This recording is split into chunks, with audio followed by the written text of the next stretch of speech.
Hello, it's Nicko with Food Cravings, and today we're making pigs in a blanket. This is a very iconic dish and an American classic. In fact, this recipe first appeared in 1957 from the pages of Betty Crocker's Cooking for Kids. Pigs in a blanket, also known as pig in a blanket, is a variety of different sausage-based foods in the United States, United Kingdom, Denmark, Republic of Ireland, Germany, Belgium, Russia, Canada, and Japan. Many are large, but other recipes call for a dish that is small in size and can be eaten in 1 or 2 bites. For this reason, they are commonly served as an appetizer or hors d'oeuvres, or are accompanied by other items during the main course. In the West, especially in the United States, pigs in a blanket are a breakfast item, and a small bite-sized form is a common hors d'oeuvre served at cocktail parties and is often accompanied by a mustard or aioli dipping sauce. Pigs in a blanket are usually different from sausage rolls, which consist of sausage meat wrapped in pastry, mainly eaten in the United Kingdom, Australia, Canada, and New Zealand. Pigs in a blanket functions as both the singular and plural for the food. In the United Kingdom, pigs in blankets refer to small sausages, usually chipolatas, wrapped with bacon. They are traditionally accompanied to roast turkey in a Christmas dinner. So this would be great for your next holiday party or family get-together. I mean, after all, what better way to honor an almost 60-year-old dish, actually 61-year-old dish, than by passing it on to your kids and teaching them how to bake so that they can pass it on to their kids. And here's a quick pro tip before we ever get into any baking. That's how traditions are kept, by passing down old family recipes from one generation to the next. I mean, how do you think these recipes survive? Close to 100 years. And here's the best part. This recipe in particular is very easy to make.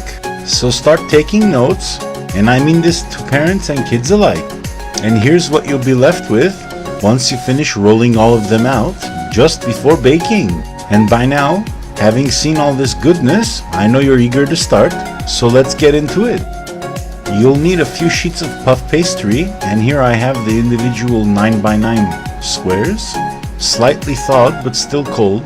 And if you've watched the video on cheese boreg or cheese turnovers, you'll also know that that incorporates puff pastry dough. Moving forward, it's best to line a baking sheet with some parchment paper to avoid excess burning underneath. So let's go ahead and do that now.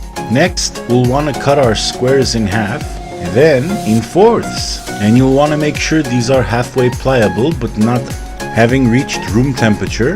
It's best to keep them cool enough so that the butter doesn't activate by warming up slightly and making the dough sticky and hard to work with. Next, we'll need some mini hot dogs, or what I call campfire wieners. And we'll start by placing each wiener diagonally in the center of a puff pastry square, then lightly rolling at each point so that it's secure. And so far, I've given you 2 pro tips, but here I'll show you again. So you take the wiener, place it in the center, the upper part of the point, and roll downward, like so. And although the task may seem daunting, after a few more rolls, you'll make these in a snap, and time will fly by quickly. And before you know it, you'll be conquering the kitchen or raising an army. After all, well, you get the idea. And what you'll want to do next is prep some egg wash, because we're going to be giving these babies their golden shine. Let's take a closer look. And here I've taken a pastry brush and applied some egg wash all over, in and around these nooks and crannies everywhere. And you'll want to coat them with just the right amount. I mean, you don't want too much egg wash on each piece, or else it'll end up being too eggy. And you don't want a little bit egg wash, or else they won't brown enough. Next, what I've done is sprinkle on some sesame seeds, just to add that extra accent. See? Look how gorgeous they look. Right before popping them in the center of a 375-degree oven. Halfway during the baking process, you'll want to turn the tray, because these babies need to roast evenly on both sides. And here I'll flip the script so I can show you what I'm really talking about. Observe! It's important to place these in the oven for the proper amount of cooking time without opening it or anything, just leaving it alone. And I'll talk to you more about that on a blog post. Through the miracle of time, these babies are ready. Look how gorgeous they look.